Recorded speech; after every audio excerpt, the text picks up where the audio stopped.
اس وقت اقرار الحسن لندن میں، اور لندن میں ان کے ساتھ ان کی دو بیگمات ہیں، یہ پاکستان میں ہے.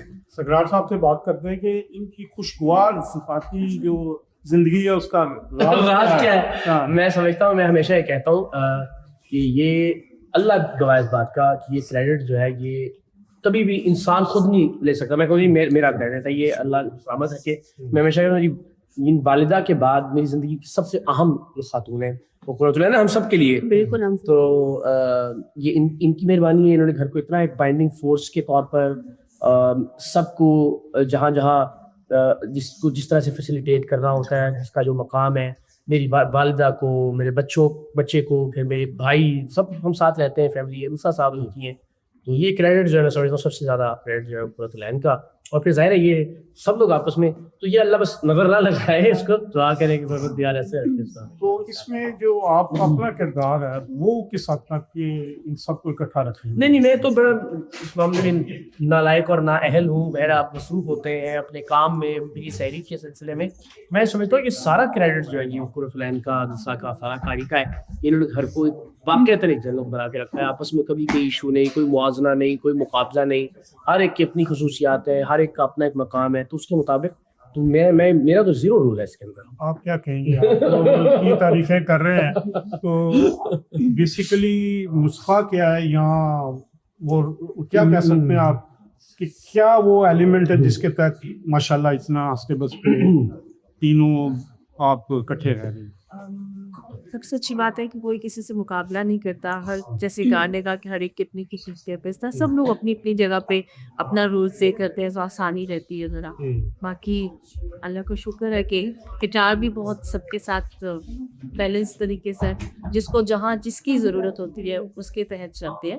تو میرے خیال میں یہی آپ سے اگر کچھ آپ کیونکہ چھوٹی ہیں تو آپ کو ایڈجسٹمنٹ میں کیا کوئی ایشو آئے یا میری ایڈجسٹمنٹ میں مجھے ایشو اس لیے نہیں آئی کیونکہ میرے ساتھ اینی آپی تھی، اور بالکل انہوں نے چھوٹی بہنوں کی طرح، اور کسی بھی چیز کو انہوں نے کبھی کوئی فرق نہیں رکھا، بلکہ جہاں پہ مجھے سمجھ نہیں آ رہی ہوتی وہاں پہ وہ مجھے سمجھاتی ہے. اور جیسے ایک بڑے ہونے کا حق جو ہے وہ انہوں نے وہ ادا کری. اور اب میری تو خیر صبح نہیں ہوتی جب تک میں ان کو نہ دیکھوں. تو ماشاء اللہ سے لندن کا دورہ یا یو کے کا دورہ کیسا ہے؟ بہت اچھا.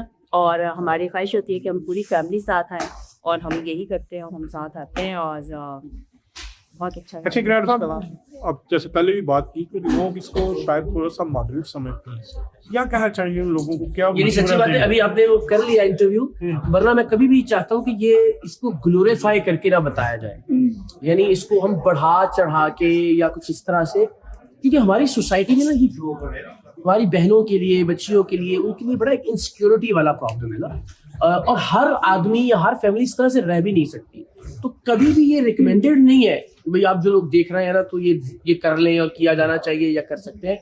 تو یہ ہماری زندگیوں کے فیصلوں کی وجوہات، ہمارے حالات و واقعات، ہمارے مزاج وہ بالکل الگ.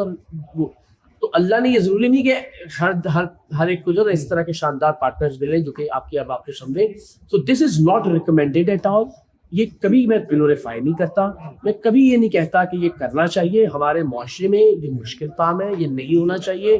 بہت سارے گھر ٹوٹتے ہیں، بہت ساری فیملیز برباد ہوتی ہیں، بہت سارے لوگ یہ نہیں کر پاتے ہیں، نہیں لے کے چل سکتے ہیں دوسری. سو میں ہمیشہ ہماری تو کوشش کبھی بھی نہیں ہوتی کہ اس طرح سے اب تو ذرا آپ بھائی ہیں تو ہم نے بات کر لی، لیکن یہ is not recommended at all. ہمارے لیے دعا کیجیے کہ اللہ ایسا ہی پرسکون رکھے، ایسا ہی محبت احترام کا تعلق سب کا ایک دوسرے کے ساتھ قائم رکھے. لیکن کبھی بھی وہ کہتے ہیں نا کسی کا منہ سرخ ہو تو اپنا منہ چپیڑے مار مار کے لال نہیں کر لینا چاہیے. آپ اپنی زندگی کے مطابق فیصلے کرتے ہیں. کبھی بھی میں کہتا ہوں اس کو جنرلائز کر کے آپ کے فیصلے درست ثابت ہو. اللہ کی مہربانی سے پروردگار کا ہے اور ان کی مہربانی دعا کی. تھینک یو سر بھائی، شکریہ.